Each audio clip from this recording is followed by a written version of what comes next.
have video.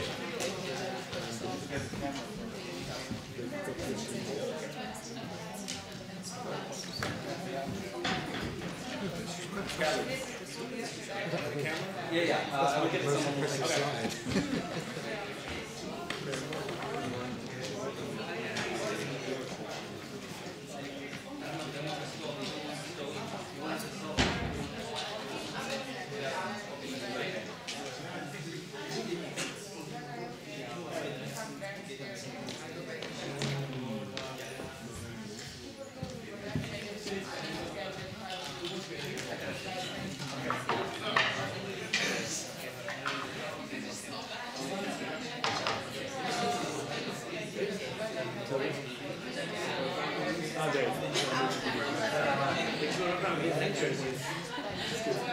How many students on your master's degree? 100. That's a lot. Okay, don't worry. I'll try to. They used to have 3 master's degrees. They had one in software engineering, one in probably general masters. Do they still have 6? No, I was just thinking.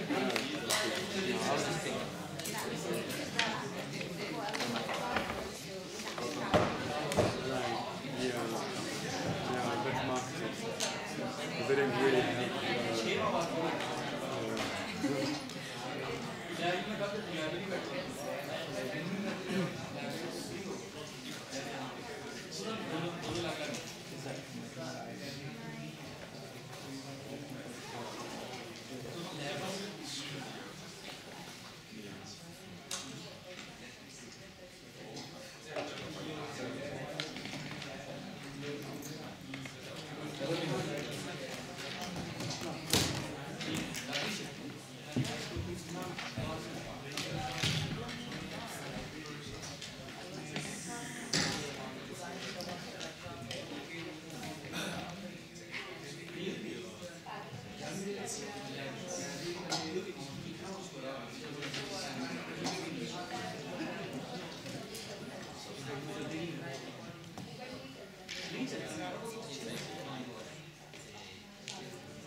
You'd like to connect your laptop, or you want us to put it on this presentation?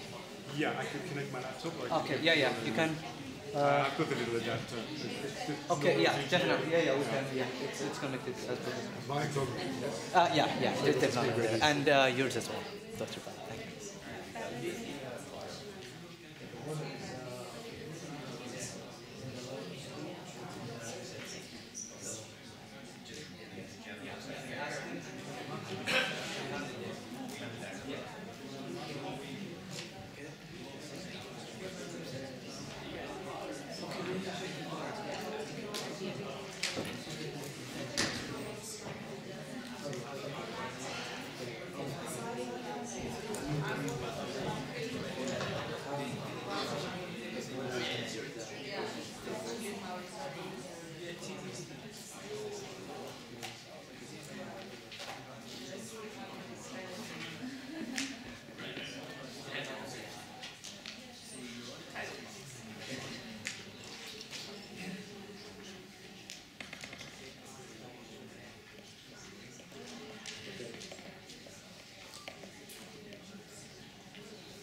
Sorry for it.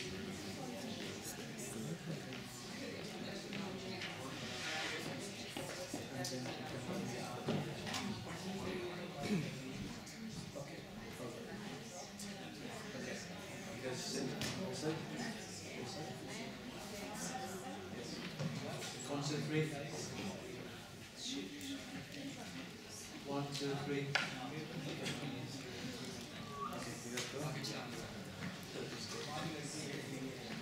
Hi everyone, thank you for making it today. This is Cybercrime conference.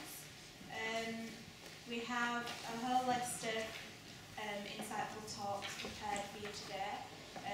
We've got Ross Anderson, Fred Piper, Bella Chatterjee, Mark Ryan. All these professors will be giving their talks in relation to cybercrime. So they will go in exactly that order. So Ross Anderson, Fred Piper, Bella Chatterjee, and Mark Ryan. Please leave any questions or applaud to the end of the conference. That would be really helpful. It's just to save time and make sure it runs more efficiently. We will have a panel discussion at the end, so if you have any questions, then just raise your hand. That's it. And now we'll have the Vice President giving his introductory remarks.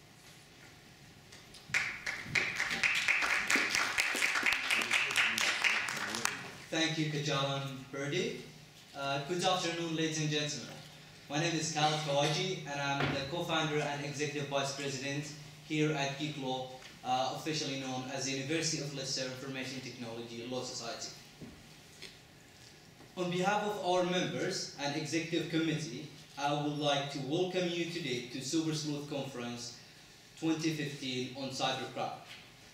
We are pleased today to have with us 4 of the leading minds on cybercrime.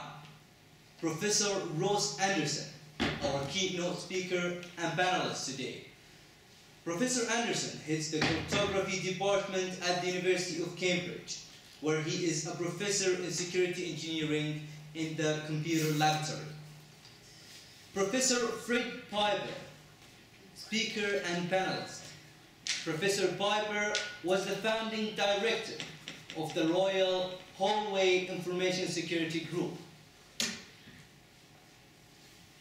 He acted as a consultant for a wide range of subjects, including design and analysis of cryptographic algorithms, and worked on a number of ATM and EFTPOS systems. Professor Mark Ryan, speaker and panelist. Professor Ryan is a professor of computer security and leads the Security and Privacy Group in Birmingham, where he is an EPSRC Leadership Fellow from 2010 to 2015. He is best known for his work on analysis of system security and the tension between security and privacy. Dr. Bella Chatterjee, speaker and panelist. Dr. Chatterjee joined us here today from the University of Leicester. Her work is focused on interdisciplinary aspects of cyber law. She has published work interrogating the compulsory aspects of cyber law, production of encryption keys under RIPA, and more recently, her work has considered the challenges to international law posed by the digital technology. Please give them a round of applause.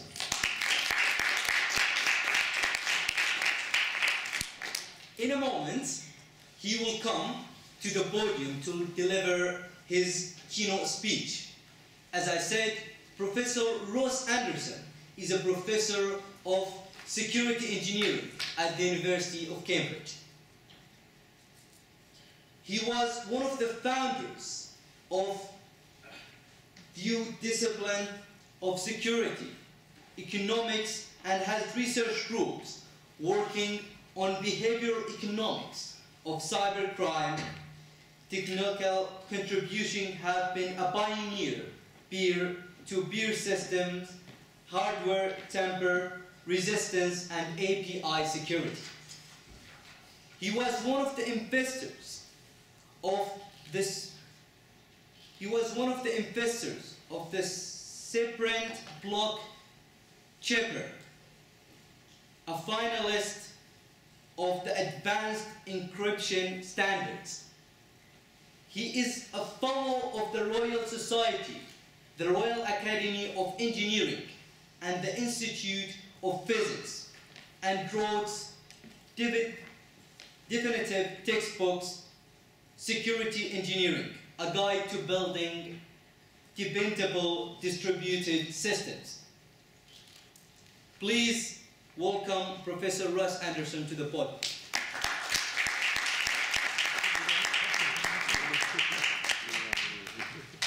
Well, thank you for inviting me here. And I'm going to try and set the scene for today by, first of all, giving some data on the statistics of cybercrime as we understand them, and by describing 2 or 3 interesting case histories. So, crime online, as we're beginning to realise, I'm sure, is beginning to be an embarrassment for the government. For 15 years now, the government has talked of falling crime, but is crime just going online? Some critics are saying that for every one less burglary that we have in the suburbs, we've got a couple more frauds. And how do you go about dealing with electronic crime anyway? Much of it is petty crime but done on an industrial scale. It's often done by people who are overseas. And how can you rely on electronic forensics if the data are sitting there in the cloud? It's all just a bit difficult for chief constables nowadays. Here's an example. A year ago, a young lady came to join us at the computer lab and she lost £700 to an accommodation scam. She was looking for a flat to stay in Cambridge. She found a flat, she sent off the deposit, and the flat didn't exist. About 80% of the apartment to rent ads that you see in Cambridge, Brussels, and so on Craigslist, plus many of those in London, are bogus. We've been doing some field work, answering some of them, and seeing how the rental agents deal with it. We find that there appears to be one big gang is doing most of these because the responses are batched, among other signals that we get. How do you tell whether an apartment is genuine or fake? Well, if you want to rent an apartment, then what you do is get the text, and you put it into your Google search box, and if you find that an exactly similarly described advertisement is offering a flat to let in Edinburgh, and in Leeds, and in Lancaster, and in Brussels, and in London, then it's a fair bet that that's these scamsters at work. What will Craigslist do about it? Well, it's not their problem. It's not certain that such apartments are fake because genuine estate agents also use all sorts of crummy marketing strategies. But it's an interesting take. The police are not interested in this at all because £700 is below the threshold for actually doing anything. And we reckon these guys are doing several thousand hits a year. So this is a multi-million-pound business. The police are not interested. It doesn't appear on the statistics. And if you become a victim or one of your friends becomes a victim, that's just your tough luck. So what's the reality? Well, the only way you get truth about crime is looking at victimization surveys, because the statistics that the police keep are usually unreliable, except for homicide. And the British Crime Survey suggests that your household is twice as likely to be a victim of fraud as of traditional burglary or theft of and from a vehicle. Computer crime is usually not investigated, but when you do, it often ends up being very easy. And serious cybercrime is still rare, but it happens. So one of the things that we need is more evidence on what's happening and on what works. So let's start with some data.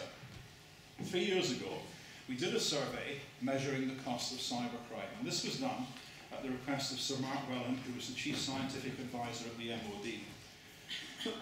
And so I set out half a dozen collaborators from Europe and the USA to estimate cybercrime losses from publicly available data. Now, how do you define cybercrime? Well, the EU definition includes, firstly, traditional frauds now done by electronic means, such as VAT frauds, and so VAT returns are filed electronically. We ignore that, by the way. And then uniquely electronic crimes such as DDoS and hacking and fake antivirus and so on. And then there's stuff in the middle, stuff like apartment-to-let frauds and credit card frauds, which used to happen, but now happen differently because of technological change. So you can find our study online, and in order to make sense of it, we divided it up into a number of categories: criminal revenue, what the bad guys get away with, the direct losses, the damage, the suffering, the defense costs, what we all spend on things like antivirus software, and indirect losses, such as, for example, my dad doesn't like doing anything online. And so that costs him money. He could get better deals if he had the confidence to shop from websites. We also have to think about the costs of common crime infrastructure, because an awful lot of cyber crimes involve things called botnets, that is, large numbers of machines that have been taken over by malware and are now used for bad purposes, such as sending spam or hosting abuse websites or whatever, but these may be rented out from one week to another for different crimes, so one can create a separate category for that to count them properly. And there's a whole bunch of cyber crimes we consider: online banking fraud, standard traveler, fake antivirus, and so on. In order to make it more comprehensible, there's a number of things are pure cybercrime, things that didn't happen, at least not at any scale, before the internet came along.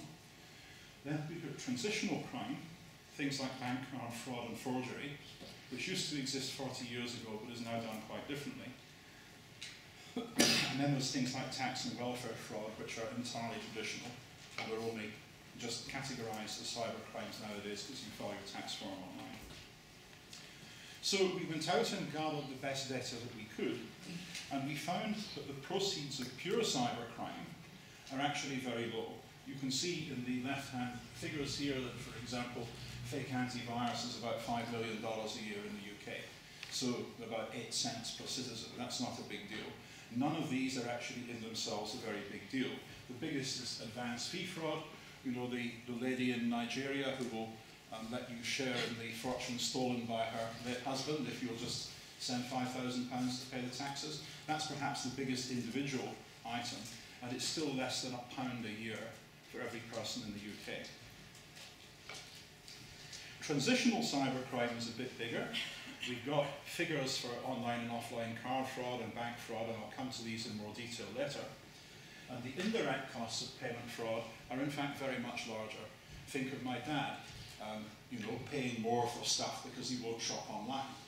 Think of people who are paying more for banking services because they won't bank online. There's also merchant confidence, because merchant websites turn down something like 4% of offered transactions because their fraud engine suggests there's something wrong with the combination of, you know, shopper, card, address, goods being bought, and so on. And so this is starting to look like serious money. And then traditional crime becoming cyber, that's a lot bigger. Welfare fraud, tax fraud, and the like. But we're disregarding that for the current purposes. And then finally, there's the cost of cyber criminal infrastructure. And the interesting thing here is that the big costs are things like the cleanup and defense costs that firms and users have. So the biggest beneficiaries from cybercrime are the people who sell you antivirus software. They're the people who sell security services to companies. And when you take your laptop into the computer shop and you say, my laptop appears to have a virus, and they'll take a look at it and they'll say, well, we could clean it up for you, but that'll cost you 200 quid. You know, the hard disk's 80% full, and this is 4 years old, and we've got a really good deal in the Novos this week. So, you know, how do you classify that? Are these advanced sales proceeds of crime or what? So it's an interesting and difficult problem to get dependable statistics on this, because an awful lot of the effects of cybercrime end up as being turnover and profits for respectable businesses. Oh, and there's policing. The UK spends almost nothing on policing cybercrime, which again I'll come to later. So what's the overall picture? Well, if you look at costs by category, traditional frauds like tax and welfare fraud are costing each citizen a few £100 or euros or dollars a year. Transitional frauds like card fraud are costing each of us a few tens of pounds or euros or dollars a year, if you spread the costs over the whole population. And the new cyber frauds are costing about the same amount, but almost all of that is the defense costs. The actual out-of-pocket cost, the actual money that's taken by the bad guys, you know, is, you know, of the order of £1 a year per person. So what are the policy lessons? Well, the main policy conclusion is that we don't spend anything like the optimal amount on policing. And when we look at the numbers, we find that almost all of the policing is done by the USA. You know, as with traditional physical defense, the USA is spending as much on this as the next half dozen countries put together. So America spends about 100 million federally in the FBI, Secret Service, and NCFTA fighting cybercrime. Another 100 million or so at the state and local level. And other countries tend to free ride. The reason for this is fairly straightforward. Suppose you're the commissioner of the Met, and a bad guy in St. Petersburg this morning sent out 1 million fish. Okay? London's 1% of the internet. So you'll see 10,000 of these phishing emails arrive in your man. So what do? Do you assign 2 detective constables to this for 6 months to try and find the guy and extradite him and spend hundreds of thousands of pounds and going to Russia and negotiating with the authorities? No, you don't. You say, let the FBI deal with this. They'll have seen 20 times as much. Let them do the heavy lifting. So there's a tendency for everybody to free ride off the Americans. Interestingly enough, the big American service firms are spending more on fighting cybercrime than the entire UK government. With Microsoft, Google are spending about 100 million each. But they're spending only on particular kinds of things that annoy them, you know, like click fraud and spam and particular types of malware. So, and that's the overall statistics, and now let's look at 1 or 2 case studies to kind of put flesh on the skeleton.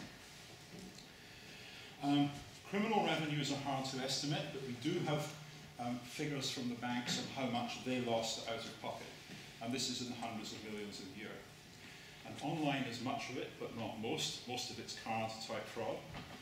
And there's also a fair proportion of the losses are borne by cardholders and merchants, right? Because if a chip and PIN card is used in fraud, the bank typically shifts the blame onto the customer, whereas if a chip and PIN card wasn't used, say it was a mail order or a telephone order, then they typically blame the merchant for fraud. And the direct losses aren't the whole story, as we'll see. Consumer loss of confidence, as I mentioned. Loss of confidence by consumers and merchants is a big deal. Industry survey shows that merchants reject over 4% of transactions due to fear of fraud, because the fraud engine says this particular customer may be a bad one, or this combination of customer card and address is dangerous. And one of the things that we found out, which is quite interesting, is that the companies in the retail sector that do best are those which see the security function as part of the sales function. Because if the security manager at a website is reporting to the sales manager, then he can go to his boss and he can say, look, we're losing 4% of sales because of our fraud engine, which is old and cranky. If I buy a new super gee whiz fraud engine, we'll only have to turn down 3% of sales. That means 1% more sales. And the sales director goes, hey, go for it. How much budget do you need? But in many companies, the security manager reports to the finance director, and he goes to the finance director, who's typically an accountant, and says, I really need another £270,000 to buy a better fraud engine. And the chief finance officer goes, what? How dare you? I could hire another 4 accountants for that much money. And he gets sent away empty-handed. So the fascinating things turn up here about the way that people behave in organizations. Payment card fraud history. This is a fun one.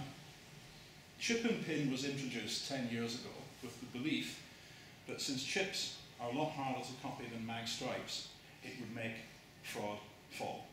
And how it basically works is that if you complain of a fraud, they look at the records, and if they see that a PIN was used, they blame you for it, and if they see that a PIN wasn't used, they blame the merchant for it. And so the banks hoped that fraud would go away, but it didn't. It went up and down and up. The red line, that's the card not present fraud. What happened is that the bad guys, to start off with, went online. They started using stolen cards to buy stuff and had it sent to addresses they control. Then the yellow line went down initially and went up. That's card counterfeiting, because the bad guys realized that now that there are terminals everywhere asking for PINs, it's dead easy to steal card credentials and then use these in various interesting ways. And there's a number of ways in which you can do it.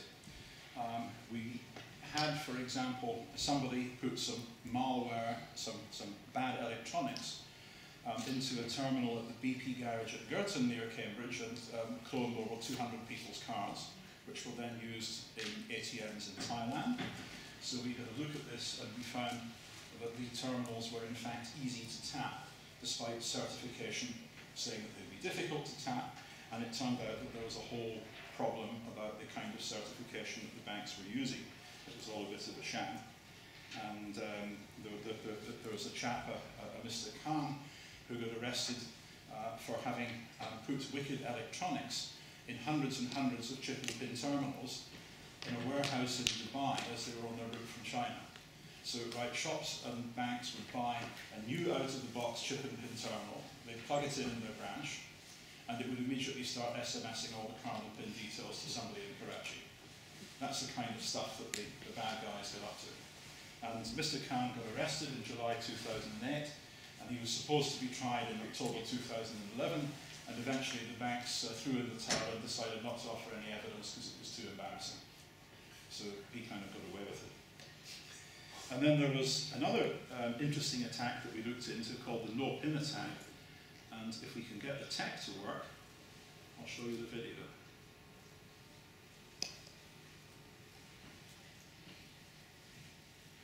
We will stay with the question of money because most of us don't think twice about paying for something in a high street shop by keying in our PIN. It's easy, it's fast, and in most cases it works. But scratch a little under the surface and there are persistent reports of people who say they've been the subject of fraud of one kind or another on their credit card or their debit card. Now a team of computer scientists at Cambridge University has found a flaw in chip and pin so serious they think it shows that the whole system needs a rewrite. Our science editor Susan Watts has the story. But we have to question the entire architecture that surrounds chip and pin. It really is time for a closer look to be taken at this whole area. But this flaw is really a whopper. Well, we think this is one of the biggest flaws that we've ever uncovered, that has ever been uncovered against payment systems. And, you know, I've been in this business 25 years. This is a flaw on a system that's used by hundreds of millions of people, by tens of thousands of banks, by millions of merchants. So how does the attack work? Essentially what it does is exploit a flaw in the chip and pin system that allows the terminal to think that a correct pin was entered and the card to think that a signature authorizes transaction. So at the end, the receipt says verified by PIN. The bank is going to think that the PIN was entered correctly, but the criminal actually did not know the PIN. Cambridge University gave us permission to see if the attack works in real life. The team set up in one of the university's cafeterias.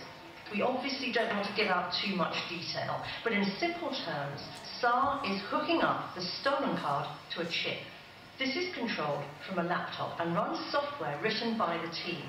All of this is hooked up to a fake card which slots into the actual shop terminal. The kit wouldn't have to be this big. The team's already working on miniaturizing it into a unit the size of a remote control. SAR has a trick up his sleeve. His dummy card has a concealed cable running up his arm to the kit in his backpack. So will it work? Right. He doesn't need to know the actual PIN from the stolen card. Any combination should do. The stolen card is getting a message that the purchase has been authorized by signature. This mismatch should allow the transaction to go ahead. And yes, it does. The printout states it's been verified by PIN. In fact, SAR tried a handful of high street debit and credit cards, keying in 0000 as the PIN, and it worked every time. So is this attack happening in the real world? The Consumers Association thinks chip and PIN has helped to bring down instances of card crime, but many cases remain unexplained. It's very difficult to quantify exactly how big this problem is. What we do know from our investigations is that, say, around 14% of consumers on a representative basis will have said that they have suffered some kind of financial loss, which they believe is through fraud. The percentage of that which is actually from this type of potential problem with chip and PIN is something that's a lot less clear. What we do know is that we do have cases that are brought forward from individuals which seem quite persuasive. We understand that behind the scenes, some of the banks are already working on fixing this flaw, but they obviously haven't all fixed it yet. because the banks didn't alert any of us to the purchases we made using the Cambridge attack, our cards, and a PIN of 0000.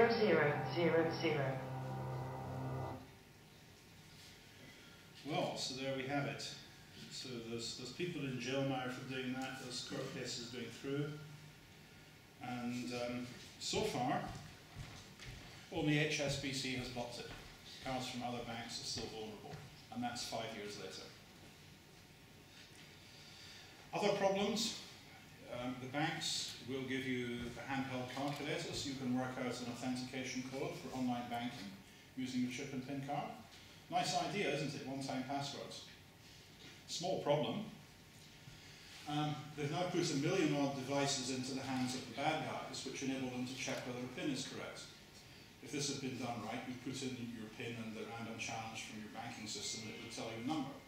Instead, once you put in your PIN, it tells you first of all whether your PIN is right or not.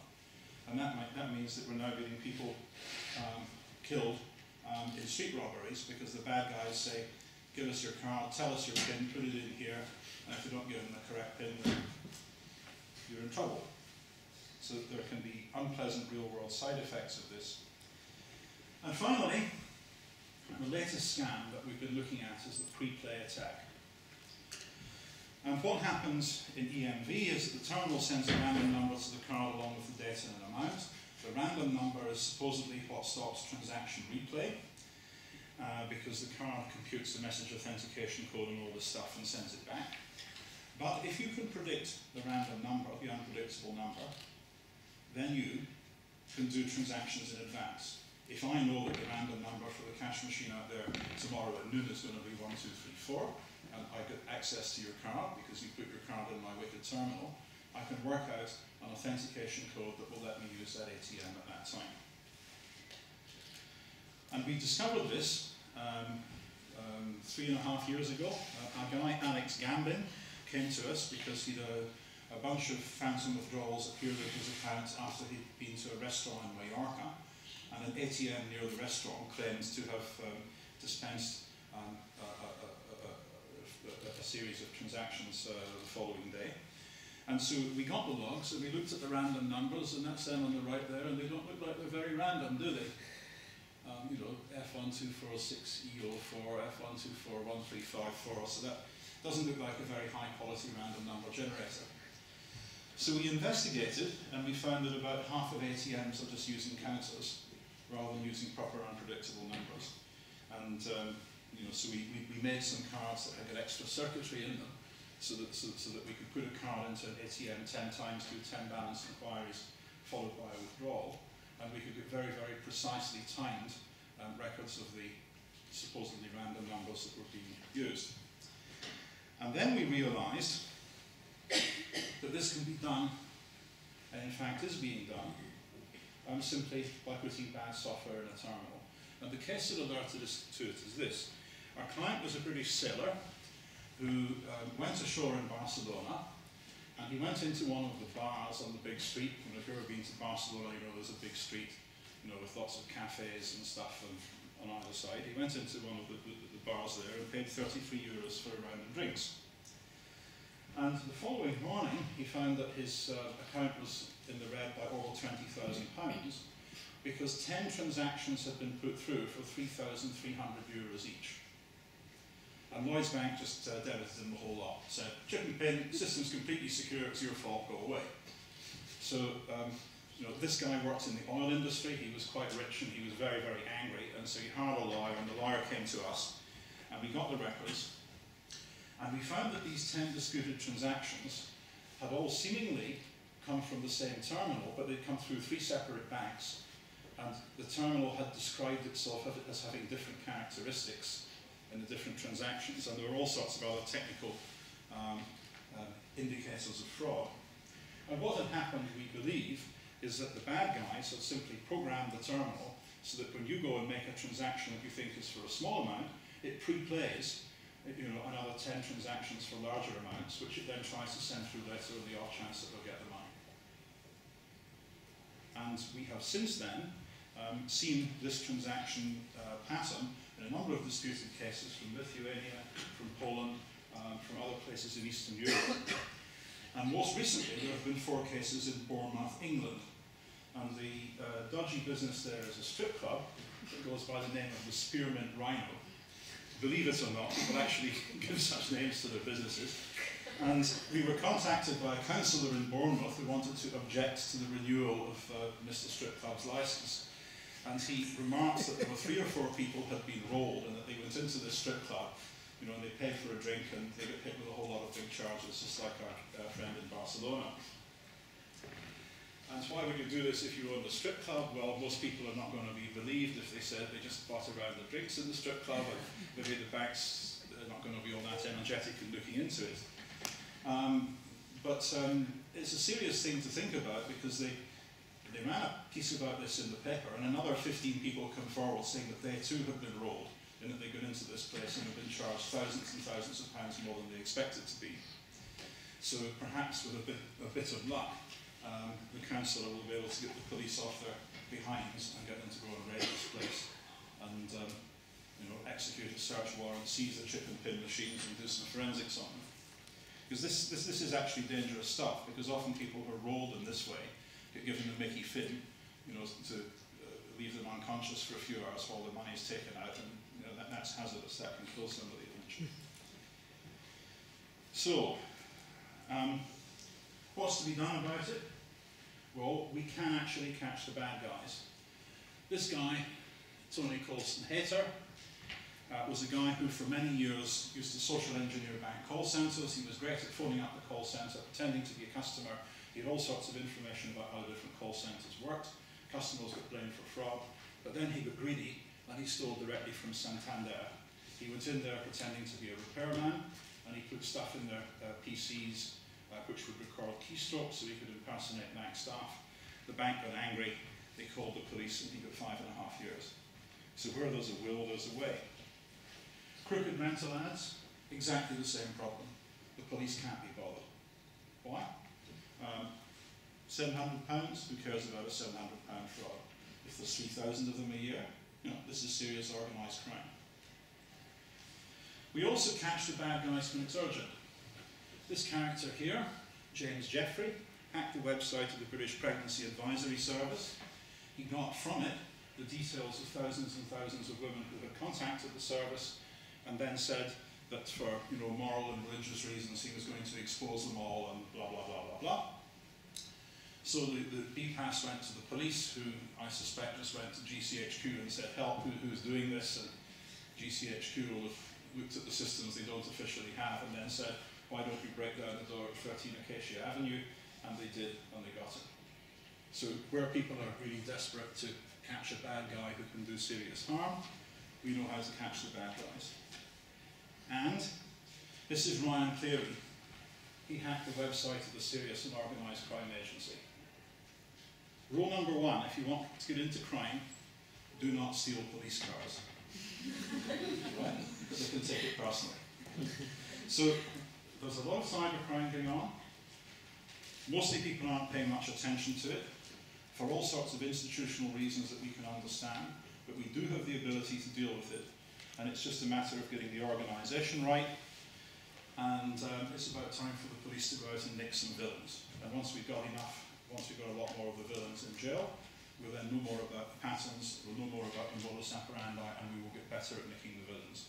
And this involves not so much a revolution in technology, but which is where you guys come in. It's a revolution in policy. It's about changing police targets, police incentives, and police mindset. That's what's needed to tackle cybercrime.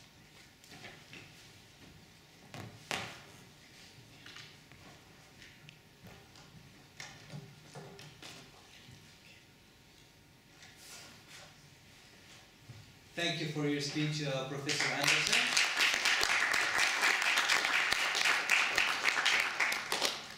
And now, our next speaker is Professor Fred Piper,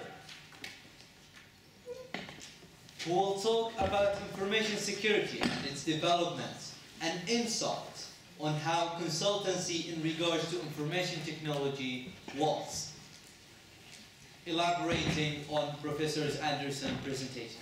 Please welcome Professor Piper to the floor.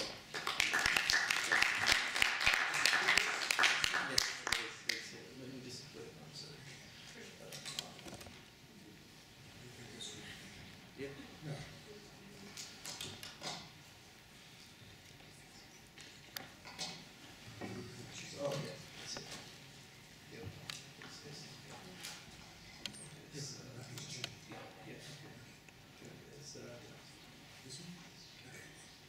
Okay. Yes, thank you very much. Great to be here, but I'm not sure I'm the right person. Let me make it quite plain. I mean, you've just had an excellent presentation from probably the country's leading expert on cybercrime. It's certainly the academic community.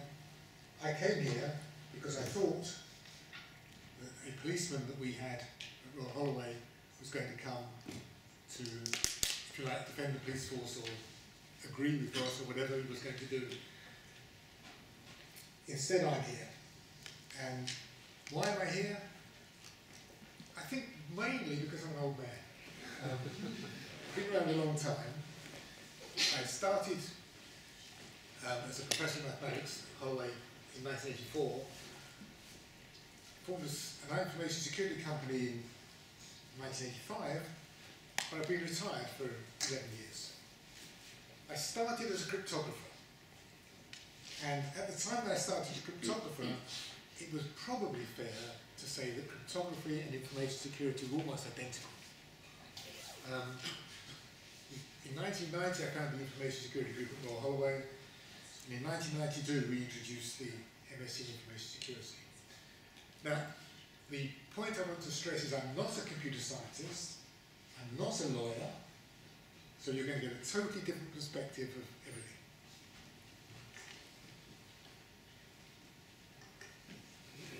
Pre-1980,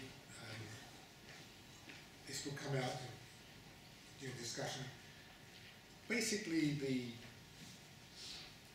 information security practice, or the cybersecurity practice, whatever we call it, concentrated on confidentiality and integrity, and cryptography just ruled. And there were two aspects to the cryptography: the algorithms themselves, or the management, which was usually involved keys and hardware devices. And there was almost complete and utter reliance on the tamper resistance properties of the hardware devices.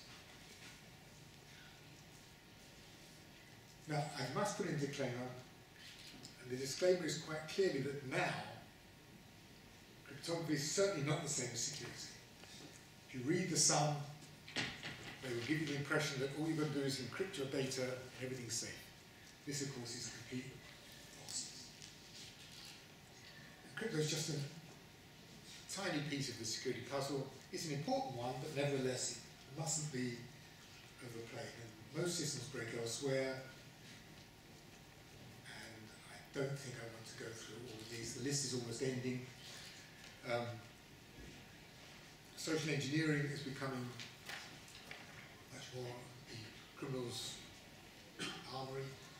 There are a few clever, innovative attacks, but on the whole, most of the attacks are due to badly designed systems, or human error, or just misplaced trust in people. My potted history of the information security, or cryptography, whatever you want to call it, is that pre-1975, it was in some sense practiced by governments and the military, but it was very hush-hush. It was a black art. And then in the early 1980s, courses started, and customers started to understand what they required. In the early 1990s, qualifications started, and for various different reasons, companies who had people pre-1990, on the whole, companies who had engineers they didn't want to lose, they couldn't think what to do with them, so they gave them the role of security manager. It was almost a punishment, it was almost a, there was certainly no security requirement to be a security manager. Now it's a popular science, and everybody knows about it. It's fundamental to e-commerce, e-government, and the rest. Bletchley Park is probably where modern cryptography started. And Bletchley Park, I don't know if you've been there, but Bletchley Park is where the code breakers were attacking the German systems in the Second World War. And it's now a museum. But lots of things have changed since 1945. And you're all very young, amazingly young. You may find it hard to believe that when I was your age, computers didn't exist. Computers just were not around. So there was a culture, the whole aspect of life is just very different. Since then we have software, we have fast computers, they've all arrived basically since 1945. What does it mean? Well, just take cryptography. Before software, the governments used to control, or try to control, the export of encryption. What they were really controlling was the export of encryption devices. The minute you've got software, the minute you've got personal computers and so on, then anybody who buys the appropriate book will get the code of an algorithm, and they can then implement that encryption algorithm on their computer. So the advent of fast computers, the advent of personal computers, or whatever one, so the advent of software, meant that the governments were losing control over the export of encryption. And then the biggest thing which you take most advantage of is just the connectivity. News travels everywhere quickly. People are now interested in things that were beyond everybody's interest 50 years ago, just because we had no way of knowing. And now people want to know exactly what the governments are doing and why. And there are many, many problems. Remote authentication, malware, trusted corporations have been breached, the Snowden revelations. Now, I've been asked if I would say a little about Snowden revelations, and I will. Basically, Snowden was a contractor for the NSA, and he didn't like what he was seeing, so he whistle-blew to the Guardian, I think it was the newspaper, The Guardian? Yes, I think it was The Guardian. And basically, amongst other things, well, he revealed all sorts of things that were going on that shouldn't be going on and people didn't like, but in particular, he was talking about the Americans or the British, and all of the British, and the British, I guess, putting backdoors into cryptographic systems. Now, there is no question at all, if a backdoor is there,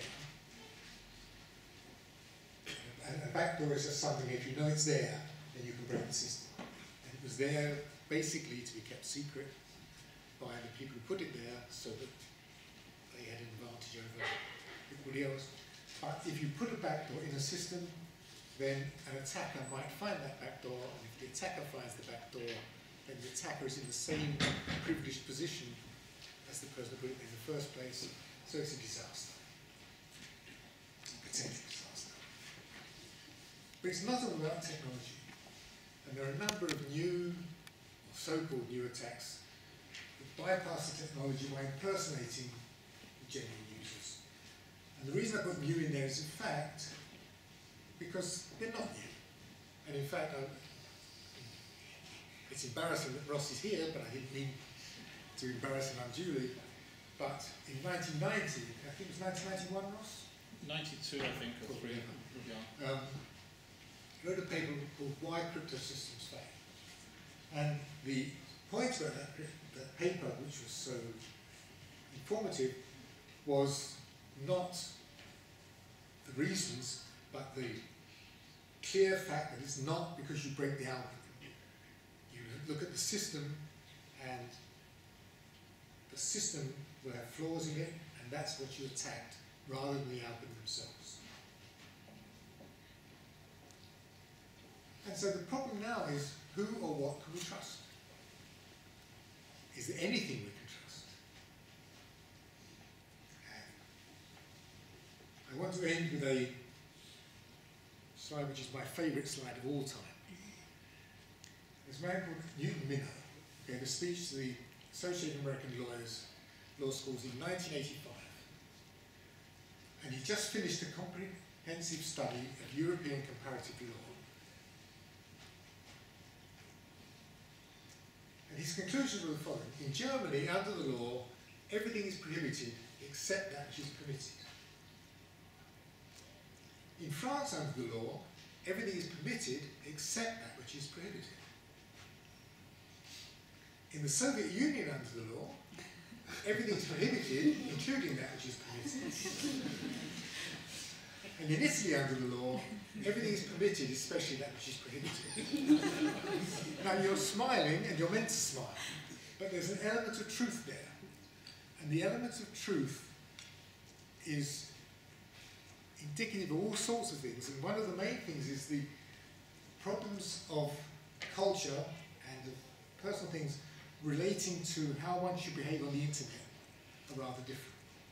And so the concept of unifying attitudes to the internet, or unifying behaviour on the internet, is, I think, difficult for reasons that are here. Thank you. I think I'll just stop there. Thank you.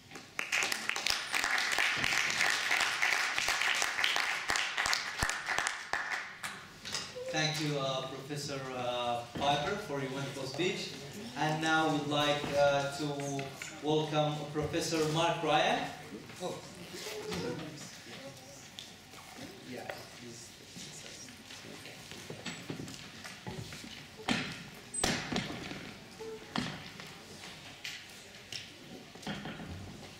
Professor Mark Ryan will talk about reconciling online privacy and societal security.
Good afternoon, everyone, and thanks so much for inviting me here today. I'm really enjoying this workshop. So this is mostly about what I perceive as the need to reconcile online privacy and societal security, because as I'm going to explain, I think the two are often in conflict with each other, and it's very difficult in some cases to have both. And I'll try to describe a little bit about how I see that reconciliation could work. But I think we've already seen a bit of the tension there, because Ross mentioned a case where GCHQ helped the police by telling them to break down the door, I think Ross said 12 Acacia Avenue. In other words, GCHQ in that case intercepted somebody's email, or did one of the other things that Snowden has told us that GCHQ can do. And because they probably can't present that as evidence directly, they just give an implicit hint to the police about which would be the appropriate door to break down. And now, there's both good and bad things in that story. On the one hand, you know, the criminal got the door broken down and got arrested. That's the good thing. So societal security was increased. But the bad thing is that GCHQ are invading our privacy if they examine our emails in order to be able to do that. So that's what I see as the tension between privacy and security. And I think it's a very important tension, and one that's going to get worse and worse over the next few years, or the next decades, as we live more and more of our lives online. We're already very aware of how much our online lives are taking over our everyday life. And therefore this tension between our need to have privacy, and I think that's a very important need that humans have in order to conduct the relationships they have with each other, on the one hand, but the need for society as a whole to be secure, and the conflict that gives rise to. So there are no easy answers, but one thing that strikes me as being something that's well worth working on is the idea that if we are to have surveillance, that should be accountable. It should not be conducted in a way that is completely secret, but it should be conducted in a way where ordinary citizens can understand what quantity of surveillance is taking place, so that we can decide whether we're comfortable with that. In fact, I like to draw the analogy between surveillance and taxation. Of course, it's only a very rough analogy, but like everyone is against taxation from a personal point of view. Or speaking for myself, I would certainly like to pay less taxes if that is an option. But on the other hand, from society's point of view, I completely understand that taxation is essential. Otherwise, we would not have hospitals and schools and universities and so on. So, but what I think is a good, where the analogy works well there is that we want transparency of how much taxation we have and what are the outcomes from that taxation. And I think the same is true if we are to have surveillance. It should be transparent, and the outcomes that we get from it should be clear and verifiable. So I'll come back to this idea that it should be verifiable in a moment. Now let me skip through why people want privacy, because I think that it's kind of well known and very obvious. Although I just want to mention this little classification that I'm quite fond of, where we have Big Brother, that's the term inspired by George Orwell in his novel 1984, and that's the invasion of privacy by the nation state, by governments and government agencies. Then Middle Brother is the invasion of our privacy by the corporations like Facebook and Google and many, many others. And Little Brother is the invasion of privacy by your friends, your family, your employer, your colleagues, your children, your parents, your spouse, and so on. So that's the argument for privacy. Now, on the other hand, I already mentioned that you might find arguments for surveillance, and I just put up these two as rather kind of weak arguments. They're just statements, really. One from the NSA chief, Keith Alexander, who says there is no other way to protect Americans than to collect billions of phone and internet records. And our own Prime Minister, David Cameron, perhaps a bit less eloquently, has said, look, we have intelligence and security because it's a dangerous world and there are bad people that want to do terrible things to us, and we should support these intelligence services and the work that they do. Now, those are kind of impassioned pleas from people who are in a better position than I am, I must admit, to know whether those arguments are valid or not. But in fact, it's exactly that asymmetry of the debate, the fact that they have access to information that would inform the validity of those arguments, that makes it very difficult for us to evaluate that. But anyway, there is an argument for surveillance there. And if you think about it a little bit more, and you think about this tension between privacy on the one hand and security on the other, you can imagine the two worlds that you would get if you went for a kind of total privacy argument and you ignore the societal security. And that is not a very nice world to live in. The other world is equally unattractive. So it just seems obvious to me that somehow some sort of middle ground between these two worlds has to be found. So another way I like to see it, although this is not exact either, but there's some kind of tension between the two, and at least in some cases, pulling on one means that you're going to get less of the other, and therefore you've got to balance the two. So that's basically my kind of position on this. I don't think there are easy answers, but I think that some kind of middle ground has to be found. Now, what about this as a candidate middle ground? I give it the title, Surveillance with Verifiable Accountability. And what that means is that if there is to be surveillance, it should be accountable. That's to say, we should know as citizens how much surveillance takes place. Now, that accountability has to be thought about very carefully, because it's obvious that you don't want to alert criminals to the fact that they're being surveyed. So it's not going to be accountability on an individual level. The authorities are not going to be able to tell you whether you are being surveyed or not, but they might still be willing to say how much surveillance takes place, for example, in the city or in the country or in this demographic group or in this region or something like that. And how would that be quantified? Well, that's again something that has to be thought about, and I'll come to some examples of that in a moment.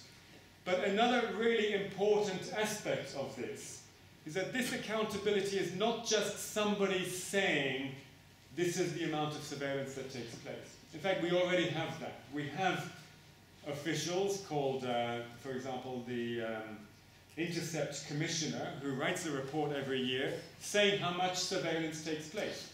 And his report is very lengthy, it's about 100 pages or maybe more. But we only have his word for its veracity. And I don't think that's satisfactory. And that's why I think this would have to be verifiable accountability. In other words, you would be able to verify whether the statement of accountability is correct or not. So I'm going to kind of try to describe a little bit about how that should work. The idea would be that citizens receive reports about the nature and quantity of surveillance that takes place. I kind of mentioned that. The reports would come with some kind of verifiable evidence of or audit trail. So one analogy for that, a very simple analogy, is your bank statement. I mean, you don't have to believe what your bank says because they give you a lot of detail about how they arrived at those computations, and you have enough detail that you can check. So that's the kind of intuition there. But that has to be done cryptographically. With cryptography, you can do very powerful things. You have these things called zero-knowledge proofs. And zero-knowledge proofs are a generic way of proving to somebody that certain data has certain characteristics without actually revealing to them the kind of background or the other data associated with that data. I'm not going to go into exactly how that works.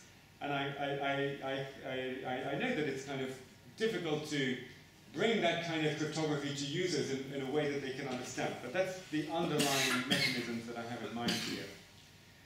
Now, one important thing is that the evidence has to be confidentiality preserving, and that's where the zero-knowledge part of zero-knowledge proofs comes in, because you can't reveal all the data to the citizens, otherwise you spoil the purpose of the surveillance.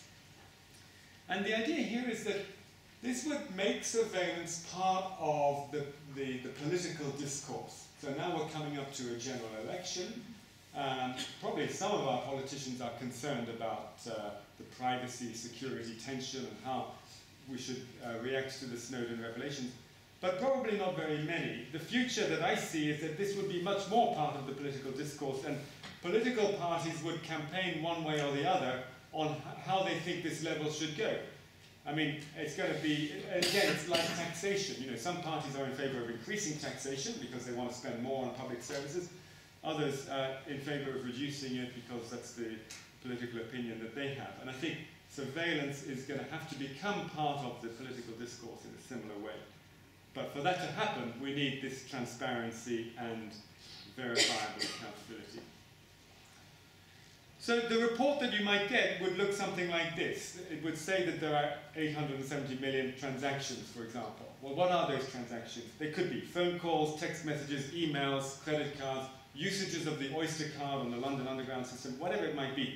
One of the many, many online systems that when we use them, as well as being whatever they claim to be, namely a system for transport, a system for banking, a system for communication, they are also surveillance systems. They're also systems for monitoring what people are doing.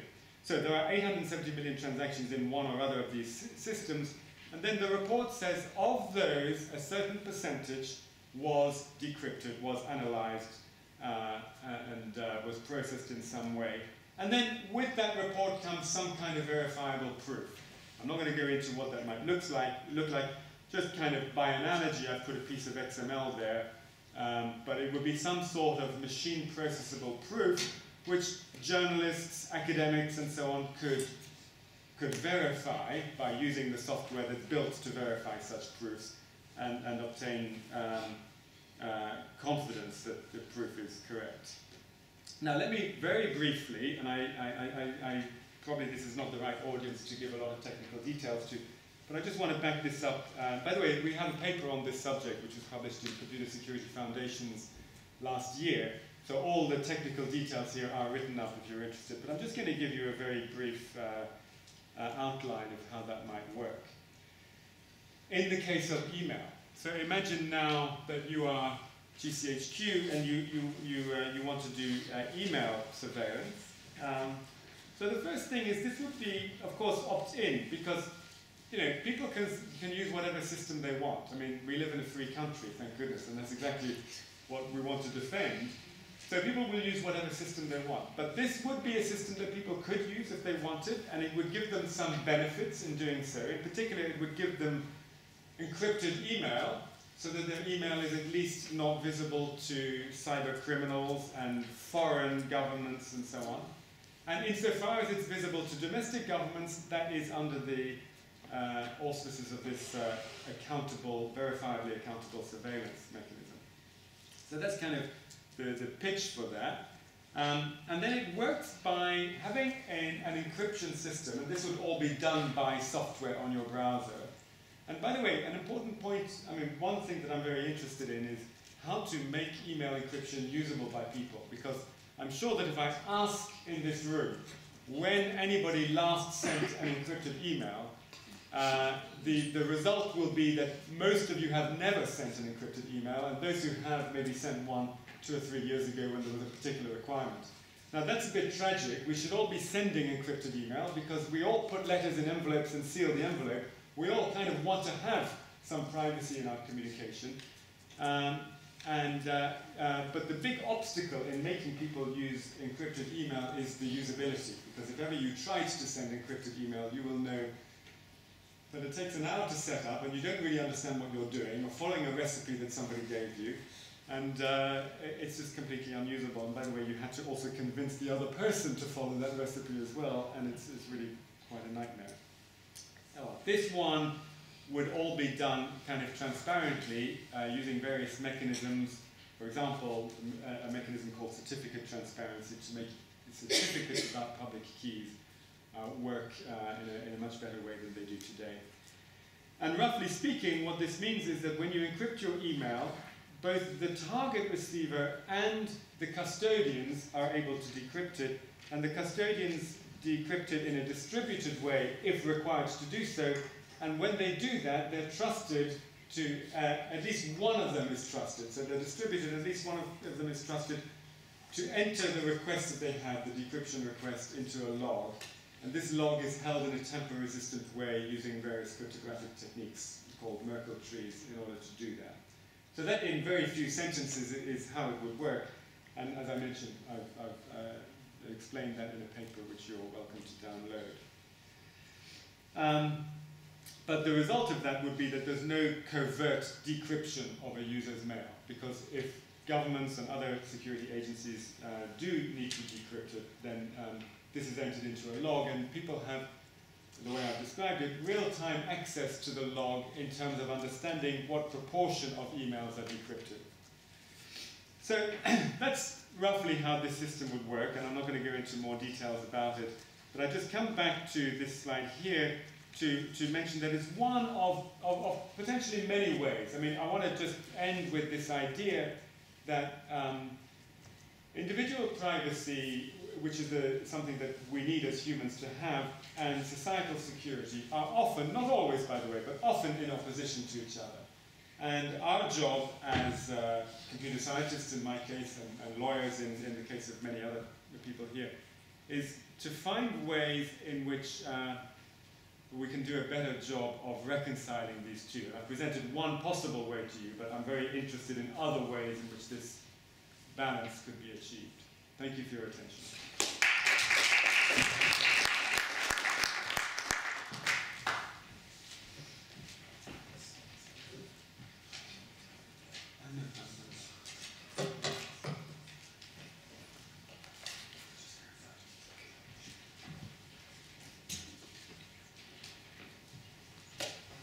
Thank you, Professor Ryan, for your speech.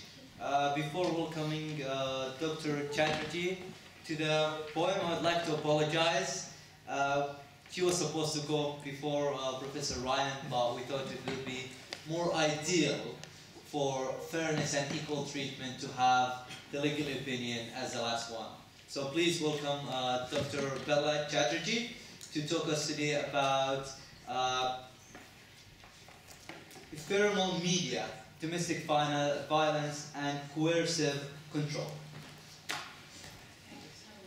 Okay, yep. Okay, well, hello everybody. Thank you for coming along today. Thank you to the host. Those law students in the room, can you give me a little wave? I'm actually a graduate of Leicester Law School. We'll say this very quietly in the room. I am living proof that you can get through land law with a fairly mediocre grade and still make something of yourself. So, but I'm here to talk to you today on some work I've got in progress, which I hope is going to be interesting to you. And it's all about ephemeral media, domestic violence and coercive control. So the themes of your conference today were that you wanted an introductory insight into cybercrime, you were interested in the legislative significance of the regulation of cyberspace and the principles of privacy, and implications of new media technology for professionals. So I'm hoping that my talk is going to touch on the first two, specifically in relation to new offences, and considering the implications of new media technology in relation to them. And the third, in terms of how specific crimes might be practically prosecuted in terms of gathering evidence. So that's what I'm going to go through with you today. And what I'd like to do is to start thinking about the crime part of cybercrime. I think we're fairly used to thinking about cybercrime in certain set ways. And this is certainly no criticism, but I want to challenge our thinking here. So I think we're used to thinking about cybercrime in terms of financial and IP crime. I think we've got our heads quite well around illegal and harmful content. So here specifically, pornography, child pornography in particular. We're also used to thinking about cybercrime in relation to terrorism and terrorist-related offences, and also, more recently, trolling and stalking offences. But what I want to start thinking about is cybercrime in relation to domestic violence. And these two don't instinctively go together. But my talk today is hopefully going to show you ways in which they might do. So, why might it be difficult to think about cybercrime and domestic violence? Well, I think the first hurdle is that we're not actually used to thinking about domestic violence as a crime.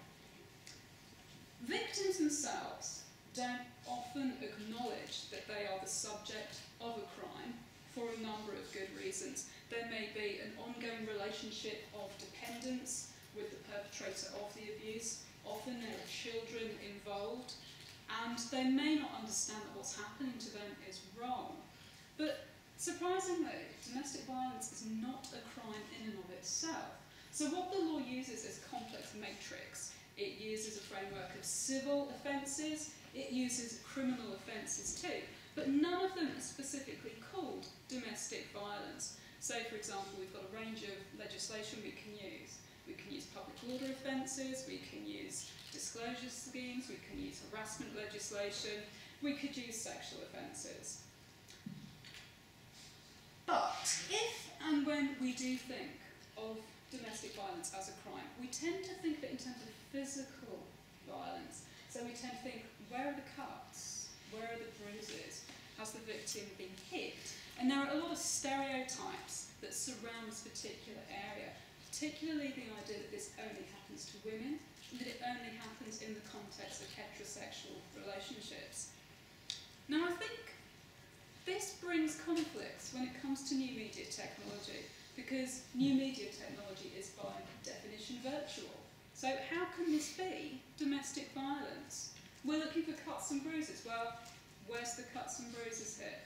If we're thinking about how new media technology goes with domestic violence, it's not immediately obvious. So even if we manage to recognise domestic violence, and that is quite a challenge, we certainly don't connect it with new media technology.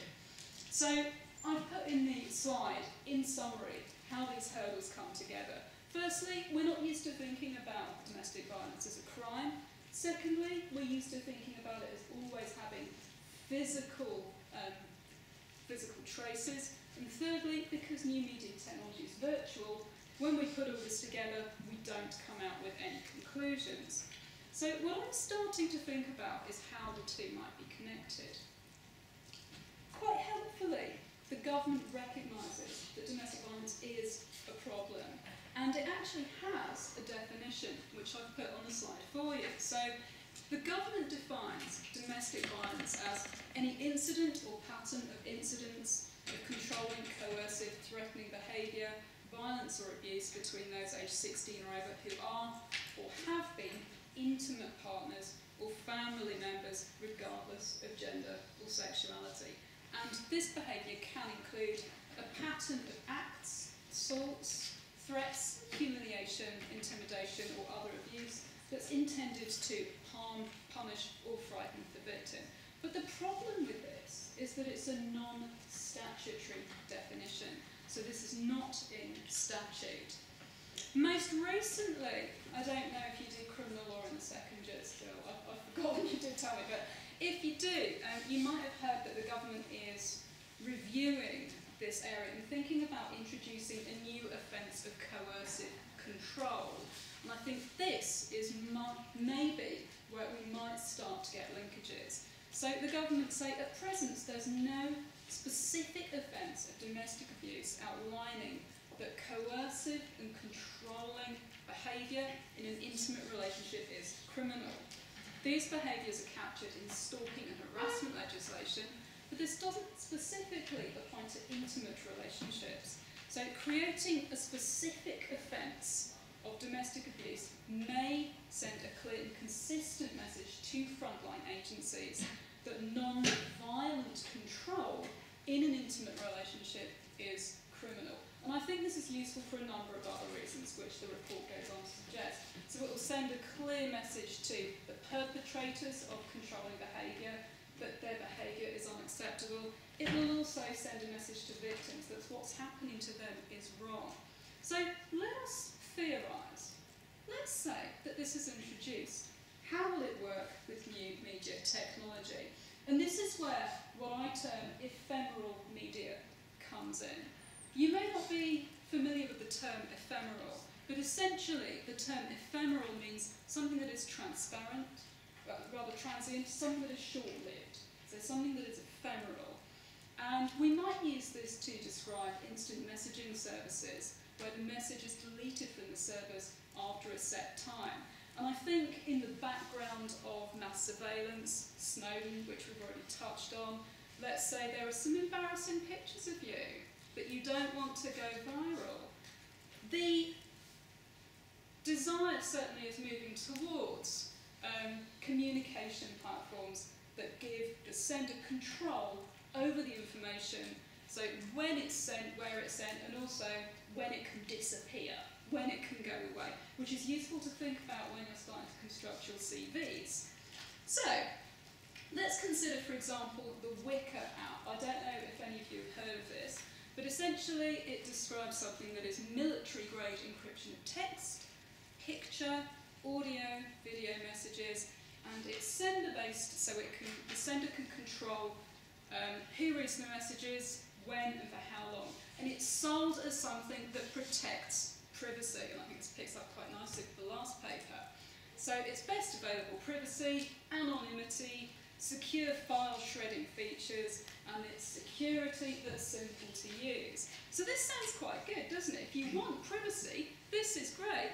And you might be familiar with Snapchat. So Snapchat allows you to take pictures, and you can send your videos to your friends. You can decide how long your friends have got to view these, and you can obtain information about whether and when the material was viewed. So if you're into privacy, this is great. But, and this is where I think domestic violence comes in, let's presume that such platforms are used in the context of a controlling relationship. Let's remind ourselves of the unique features. If we go back to Snapchat, you can decide when and where the material is viewed. You can decide how long the viewer gets to view it. It lends itself to someone who is controlling. It is not unknown for controllers to buy a phone for their victim and close down the lines of their communication. So controller buys the controllee a phone and says, you will only phone me. You will prove to me that you are in position X when you say you are. So in the context of a domestic violence relationship, you will prove to me that you really are picking up the kids, or you really have gone shopping. and they will demand time-specific responses. So you will respond to me within, let's say, 5 seconds or else. It can become very easily part of a controlling and abusive relationship.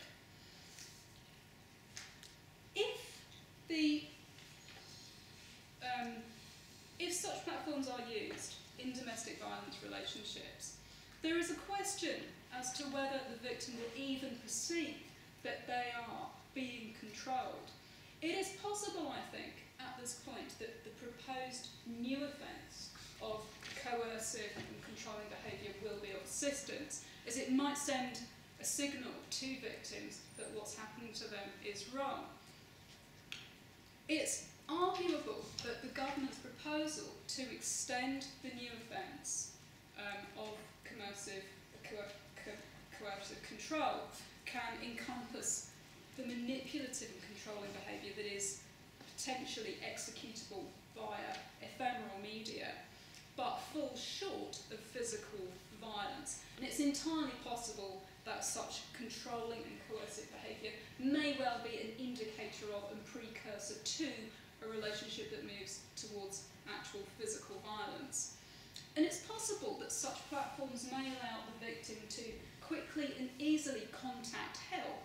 So, for example, if the controller is monitoring their Facebook, if the controller is monitoring their browsing history, it's possible that the victim might call for help quickly and for that call not to be seen by their controller. But one problem that's been taxing me, and I'm still in the process of thinking about this, is if the media is ephemeral, i.e. transient and short-lived, how will we gather evidence for a prosecution? Let us recall why the media was designed in the first place. It was specifically designed to give privacy and security. So the Snapchat website used to say in its FAQs area, I need to retrieve a copy of a snap. Well, once all recipients have viewed a snap, our system is designed to automatically delete it from the servers. So we can't get them back typically for any reason, and they get deleted after a certain amount of time. And if you think a crime's committed, you really should contact your local law enforcement agency. But with what evidence? What are you going to be showing them?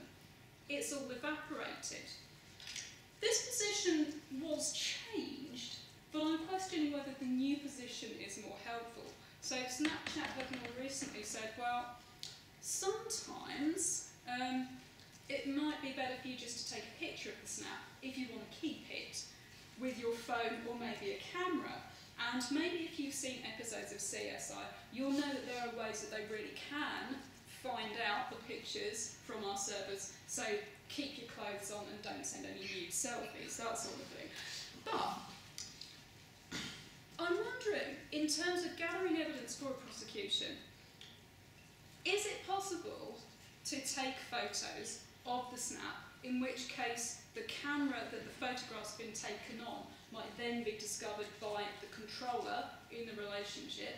If you have a screenshot of the message, does this then notify the sender of the message? If you need a modified app to get rid of that notification, is this far too complex?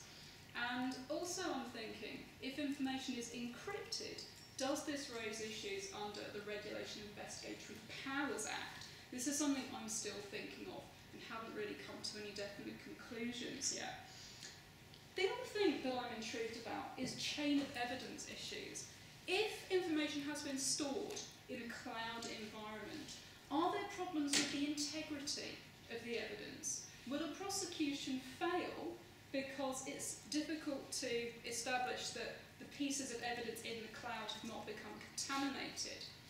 Also, if the providers of ephemeral media services are based in foreign jurisdictions, how easy will it be to get them to comply with the terms of any search order? So how easy is it going to be to get them to come up with the evidence? Let's say you've got a person who's been abused in a controlling relationship. how will you go about getting snaps from, let's say, a company based in California or Germany, wherever it might be?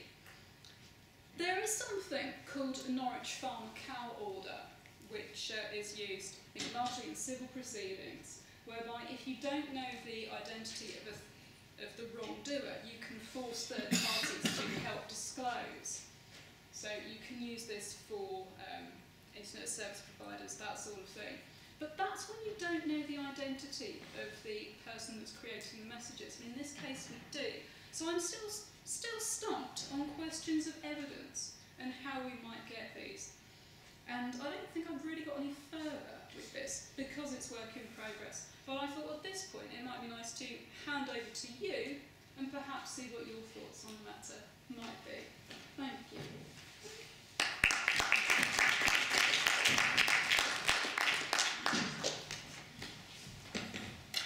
Thank you, Dr. Pella, for your wonderful speech. Now we'll move to the panel discussion. Our speakers, please join us at the table.